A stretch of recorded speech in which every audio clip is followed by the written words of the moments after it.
Hey guys, welcome back to my channel. അപ്പോൾ കുറച്ച് ഗ്യാപ്പിന് ശേഷമാണ് ഞാൻ വീണ്ടും ഒരു വീഡിയോ ആയിട്ട് വരുന്നത്. കാരണം ഞാൻ എൻ്റെ എക്സാമിനെ പറ്റി ആലോചിച്ച് നല്ല ടെൻഷനിലായിരുന്നു. പിന്നെ കുറച്ച് മടിയുണ്ടായിരുന്നു വീഡിയോ ഇടൽ കാര്യങ്ങളൊക്കെ എടുക്കാൻ പോലും മടിയുണ്ടായിരുന്നു എനിക്ക്. എടുക്കാനും മടിയുണ്ടായിരുന്നു, അതുപോലെ തന്നെ അപ്ലോഡ് ചെയ്യാനും മടിയുണ്ടായിരുന്നു വീഡിയോ. ഇനിയിപ്പോൾ ഇത് എത്ര ദിവസത്തെ ക്ലിപ്പാണ് ഞാൻ ഒരുമിച്ച് ആഡിനെന്ന് പോലും എനിക്ക് ഓർമ്മയില്ല. വീഡിയോ സത്യം പറഞ്ഞാൽ ക്ലിപ്പ് തികയുന്നില്ല. നേരത്തെ എൻ്റെ ഇട്ടോണ്ടിരുന്ന വീഡിയോ ഒക്കെ 15 മിനിറ്റ് 20 മിനിറ്റ് ഒക്കെ പോയിക്കൊണ്ടിരുന്ന എൻ്റെ വീഡിയോ ഇപ്പോൾ ജസ്റ്റ് 5 മിനിറ്റും കണ്ടേ ഉള്ളൂ ഈ video. And I M so sorry guys. അടുത്ത വീഡിയോ ഞാൻ ഇടാൻ നോക്കാം എന്നേ എനിക്ക് പറയാൻ പറ്റുള്ളൂ. ആൻഡ് നെക്സ്റ്റ് വീഡിയോയിൽ ഞാൻ ഷൗട്ട് ഔട്ട്സും കാര്യങ്ങളൊക്കെ കൊടുക്കുന്നതായിരിക്കും. എൻ്റെ വീഡിയോയിൽ ഏറ്റവും കൂടുതൽ വന്ന കമൻസ് ആയിരിക്കും അടുത്ത വീഡിയോയിൽ കാണിക്കാം. ഏറ്റവും കൂടുതൽ വന്ന കമൻസും പിന്നെ കുറച്ച് കാര്യങ്ങളൊക്കെ ഞാൻ അടുത്ത വീഡിയോയിൽ പറയും. പിന്നെ ഇനി നിങ്ങൾക്ക് എൻ്റെ ചാനലിൽ ഷൗട്ട് ഔട്ട്സ് ഇടണമെങ്കിൽ അതെങ്ങനെയാണ് കിട്ടേണ്ടതെന്നൊക്കെ കാര്യങ്ങളൊക്കെ അടുത്ത വീഡിയോയിൽ ഞാൻ പറയുന്നതായിരിക്കും. അപ്പോൾ അടുത്ത വീഡിയോ കുറച്ച് സ്പെഷ്യലാണ്. 1K സ്പെഷ്യൽ വീഡിയോ ആയിരിക്കും അടുത്ത വീഡിയോ. 1K സ്പെഷ്യൽ നമ്മൾ സെലിബ്രേഷനൊന്നുമില്ല, പക്ഷേ എൻ്റെ ഈ ഒരു through out the journey help ചെയ്ത കുറച്ച് ആൾക്കാരൊക്കെ ഉണ്ടാവുമല്ലോ, കൂടുതലേക്ക് കുറേ കമൻറ്റ് ചെയ്തിട്ട് സപ്പോർട്ട് ചെയ്ത ആൾക്കാരൊക്കെ ഉണ്ട്. അപ്പോൾ അവരുടെ പേരുകളും കാര്യങ്ങളൊക്കെ എന്തായാലും അടുത്ത വീഡിയോയിൽ ഞാൻ പറയുന്നതായിരിക്കും. ചാനലും കാര്യങ്ങളൊക്കെ നിങ്ങളെ കാണിച്ചു തരുന്നതായിരിക്കും. ആരൊക്കെയാണ് ഏതൊക്കെ കമൻറ്റാണ് ഇട്ടതെന്ന് ഉൾപ്പെടെ കമൻറ്റ്സ് ഉൾപ്പെടെ എടുത്ത് ഞാൻ കാണിക്കുന്നതായിരിക്കും.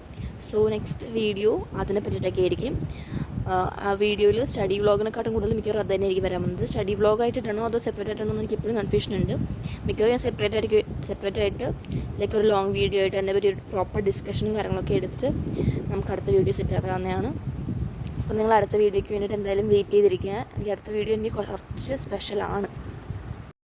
ഇപ്പോൾ ഹിന്ദി എടുത്ത ആൾക്കാർ മാത്സിന് വേണ്ടി പ്രിപ്പറേഷനും കാര്യങ്ങളൊക്കെ തുടങ്ങി കാണും. സാൻസ്ക്രിറ്റ് ആൾക്കാരൊക്കെ നേരത്തെ തൊട്ട് തുടങ്ങിയിട്ടുള്ളതാണ്. അപ്പോൾ നമുക്കിനി അത്യാവശ്യം ദിവസം ഉണ്ട് എന്നും പറഞ്ഞ് ആ ദിവസം ഹോളിഡേ പോലെ ആഘോഷിക്കരുത് എന്നെപ്പോലെ. എനിക്ക് എക്സാമിന് തന്നിരിക്കുന്ന ഗ്യാപ്പ് ഡേയ്സ് സത്യം പറഞ്ഞാൽ ലൈക്ക് ഒരു ഹോളിഡേ കിട്ടിയതുപോലെയാണ് എനിക്ക് അതുപോലെയാണ് ഫീൽ ചെയ്യുന്നത്.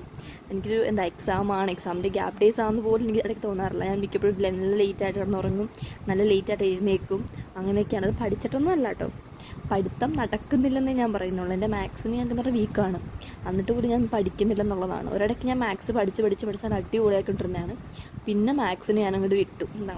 പിന്നെ കുറച്ചായിട്ട് ഞാൻ വീഡിയോ റെക്കോർഡ് ചെയ്യാൻ വിട്ടു പോകുന്നുണ്ടായിരുന്നു. അപ്പോൾ ഞാൻ വീഡിയോ റെക്കോർഡ് ചെയ്യുന്ന വെച്ചാൽ ഞാൻ റെക്കോർഡ് ഓണാക്കി വെച്ചു, അല്ലെങ്കിൽ ഞാൻ മറന്നു എന്നുള്ളതുകൊണ്ട് ഞാൻ ഓണാക്കി വെച്ചു. എന്നിട്ട് നിങ്ങളീ കാണുന്ന എൻ്റെ സ്ട്രഗിൾ, ലൈക്ക് ഞാൻ എൻ്റെ ലാപ്ടോപ്പിൽ പഠിക്കാമെന്ന് വെച്ചാൽ ലാപ്ടോപ്പ് ഓണാക്കി. ഇത്ര നേരം ഒരു കുഴപ്പമില്ലാത്തല്ല ലാപ്ടോപ്പ് ഇപ്പോൾ വന്നിട്ട് ലാഗാവാൻ തുടങ്ങി. എന്തൊക്കെ ചെയ്തിട്ടും ഇത് എന്തൊരു കഷ്ടപ്പാടെന്ന് അറിയില്ലോളാൻ വേണ്ടിയിട്ട് ലാസ്റ്റ് ഞാൻ എനിക്കിഷ്ടമുള്ളൊരു സ്റ്റഡി വ്ളോഗറിൻ്റെ വീഡിയോ വെച്ചു. വേറെ വല്ല വീഡിയോ വെക്കുകയാണെങ്കിൽ അതിൻ്റെ രീതിയിൽ അങ്ങോട്ട് പോകും. അപ്പോൾ അതിൻ്റെ ഡെയിലി ലൈക്ക് ഒരു ഈവനിങ് ടൈമിലാണ് ഇത് പഠിക്കാനിരിക്കുന്നത്. അപ്പോൾ എൻ്റെ സ്നാക്സും കാര്യങ്ങളൊക്കെ എടുക്കുന്നുണ്ടായിരുന്നു. ആൻഡ് കുറേ നേരം എടുത്തിട്ടാണിത് ഓപ്പണായിട്ട് വന്നിട്ട് നെറ്റ് ഇഷ്യൂ വരാൻ തുടങ്ങി. ഈ വൈഫൈക്ക് എന്തോ പറ്റി. അപ്പോൾ ഇങ്ങനെയൊക്കെ കുറച്ച് പ്രശ്നം വരുന്നതുകൊണ്ട് തന്നെ ഞാൻ വീഡിയോ എടുക്കുന്ന സമയത്തായിരിക്കും എന്തൊക്കെ പ്രശ്നമൊക്കെ വരുന്നത്. അല്ലാണ്ട് ഇതിൽ ക്യാമറ ഇപ്പോൾ ഈ ക്യാമറ ഓഫ് ആയിരുന്നെങ്കിൽ ഈ പ്രശ്നം മിക്കവാറും വരത്തുണ്ടാവില്ല. എന്തുകൊണ്ടാണ് എനിക്ക് മാത്രം ഇങ്ങനെ വരുത്തുന്നത് എനിക്ക് അറിയത്തില്ല. ബിഹൈൻഡ് ദ സീൻസിലുള്ള കാര്യങ്ങളാണ് ഇത് പറഞ്ഞാൽ ലൈക്ക് ബിഹൈൻഡ് ദ സീൻസ് ആയിട്ട് എടുക്കേണ്ട കാര്യങ്ങളാണ് നിങ്ങളിപ്പോൾ ഞാൻ ഇങ്ങനെ കാണിക്കുന്നത്. എൻ്റെ ഫോൺ ലാസ്റ്റ് ഇങ്ങനെ കൊണ്ട് കുത്തിയിട്ടു. എന്നിട്ട് പിന്നെ ഒരു ദിവസം എന്നിട്ട് പഠിച്ചതാണ് നിങ്ങൾ ഈ കാണുന്ന അടുത്ത വീഡിയോ. ഇതും സത്യം പറഞ്ഞാൽ ബിഹൈൻഡ് ദ സീൻസ് ആയിട്ട് എടുക്കേണ്ട ഐറ്റമാണ്. ഞാൻ പിന്നെ അത് പഠിക്കുന്നൊന്നും ഇല്ല ഈ ഒരു ക്ലിപ്പിലൊന്നും.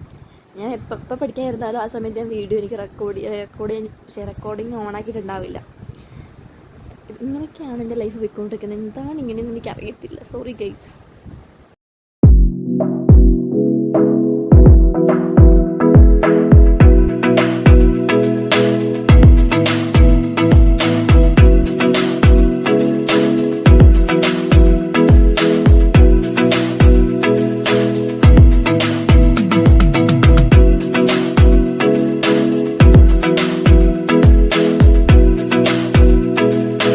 പിന്നെ നിങ്ങളും എന്നെപ്പോലെ പ്രിപ്പറേഷനൊക്കെ ഭയങ്കര സ്ലോ ആയിട്ടാണ് ചെയ്യുന്നതെങ്കിൽ വെറുതെ മണ്ടത്തരം കാണിച്ച് നിൽക്കരുത്. കാരണം ഈ ഒരു ടൈമിൽ നമുക്ക് കുറച്ചും കൂടെ സീരിയസ് ആയിട്ട് എടുത്ത് പഠിക്കുകയാണെങ്കിൽ നല്ലപോലെ മാർക്ക് സ്കോർ ചെയ്യാൻ പറ്റും. ഇത് ഞാൻ എന്നോട് തന്നെ പറയുന്നൊരു കാര്യം കൂടാണ്. ഇടയ്ക്ക് ഞാനും ഇങ്ങനെ ഭയങ്കര പ്രൊക്രാസ്റ്റിനേറ്റ് ഇരിക്കാറുണ്ട്. ഞാൻ നല്ല പ്രൊഡക്റ്റീവ് ആയിട്ടുള്ള ഒരാളൊന്നും അല്ല. ഈ വീഡിയോയിൽ കാണുന്ന അല്ലാണ്ടും ഉണ്ടല്ലോ ലൈഫ്, അതിൽ അത്ര പ്രൊഡക്റ്റീവ് ആയിട്ടൊരാളൊന്നും അല്ല. ഞാൻ പ്രൊഡക്റ്റീവ് ആവാൻ നോക്കുന്ന ഒരാളാണ്. അപ്പം നിങ്ങൾ നിങ്ങളുടെ മാക്സിമം ചെയ്യുക. ഇപ്പോൾ നമുക്ക് എല്ലാവർക്കും ലൈക്ക് നല്ല മാർക്ക് 80% 95% ഒന്നും നമുക്ക് കിട്ടണമെന്നില്ല. പിന്നെ ഞാൻ എത്രയാണ് എയിം ചെയ്തതെന്നൊക്കെ ചോദിച്ചിട്ടുണ്ട്. അതൊക്കെ എന്തായാലും എൻ്റെ റിസൾട്ട് വീഡിയോ ഒക്കെ വന്നതിന് ശേഷം ഞാൻ പറഞ്ഞുതരാം. റിസൾട്ട് വീഡിയോ ഒക്കെ ഞാൻ എന്തായാലും ഇടുന്നതായിരിക്കും. പിന്നെ ഞാൻ ഇപ്പോഴും പറയുന്നു, ഞാൻ അത്ര വലിയ പഠിപ്പിയൊന്നുമല്ല, പക്ഷേ ലൈക്ക് എൻ്റെ ലെവൽ ബെസ്റ്റ് ഞാൻ ട്രൈ ചെയ്യുന്നുണ്ട്.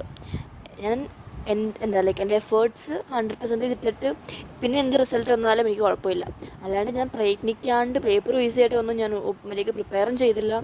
അതുകൊണ്ട് എനിക്ക് മോശം മാർക്ക് വരികയാണെങ്കിൽ ഞാൻ ചെയ്തിട്ടാണെന്ന് ഞാൻ പറയുള്ളൂ. അപ്പോൾ എന്തായാലും അത്രയുള്ള വീഡിയോ. Bye bye.